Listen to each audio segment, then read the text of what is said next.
ఎందుకు యుఏఈ ఇంత all of sudden గా ఈ యుద్ధ సమయంలో ఇంత బయటకు వచ్చింది అనే దాని మీద అనేక డౌట్స్ ఉన్నాయి. మేబీ కారణం తాను వ్యాపారం చేయడమే అని చెప్పొచ్చు, కానీ 59 సంవత్సరాల బంధానికి బ్రేక్ చేయడానికి గల కారణం కూడా మనం తెలుసుకోవాలి. అదేంటి అంటే మొన్న జరిగిన యుద్ధంతో రియలైజ్ అయ్యింది యుఏఈ, గల్ఫ్ దేశాలు రియలైజ్ అయ్యాయి. ఎందుకంటే ఇదే గల్ఫ్ దేశాలని ఎలా వాడుకుంటుందో అమెరికా అన్న విషయాన్ని జియో పాలిటిక్స్ లో ఇప్పుడు ఒక్కొక్కరు వాయిస్ వినిపిస్తూ ఉన్నారు. ఈ వాయిస్ భారత్ నుంచి ఇంకా బలంగా వెళ్ళింది. అందులో భాగంగానే ఇంతకు ముందు చెప్పినట్లుగా బ్రిక్స్ కరెన్సీని ఆల్టర్నేట్ గా ప్రతి దేశానికి ఆల్టర్నేట్ గా చూపించుకుంటూ వచ్చింది భారతదేశం. నెంబర్ 1.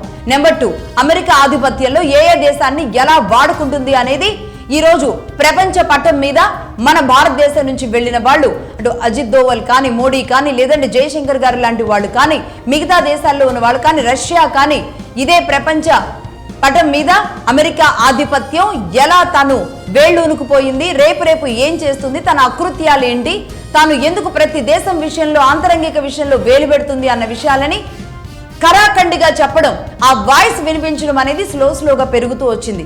ఈ నేపథ్యంలోనే ఈ మంచి పరిణామాలు అటువైపుగా వెళుతున్నాయి.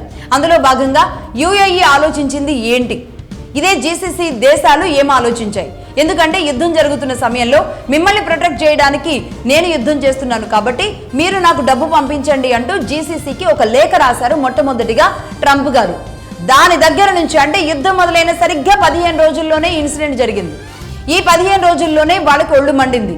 అంటే ఇప్పటికి మాకు ఆర్మీ బేసులు పెట్టుకోవడం ద్వారా కానీ, లేదంటే అనేక రూపాల్లో చమురు ట్రాన్స్పోర్టేషన్ అనేది ఆగిపోవడం ద్వారా కానీ, హర్మూజ్ ఆగిపోవడం ద్వారా కానీ ఇక్కడ మా పనులన్నీ ఆగిపోయాయి, నష్టం జరిగింది.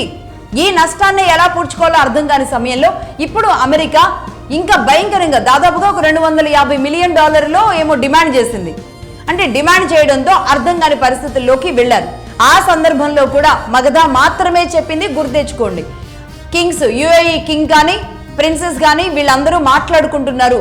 యుఏఈ కింగ్స్ అంతా డిస్కస్ చేస్తూ ఉన్నారు లోపల అమెరికా పెత్తనాన్ని అరికట్టాలి అని మనం ఆ రోజే చెప్పడం జరిగింది.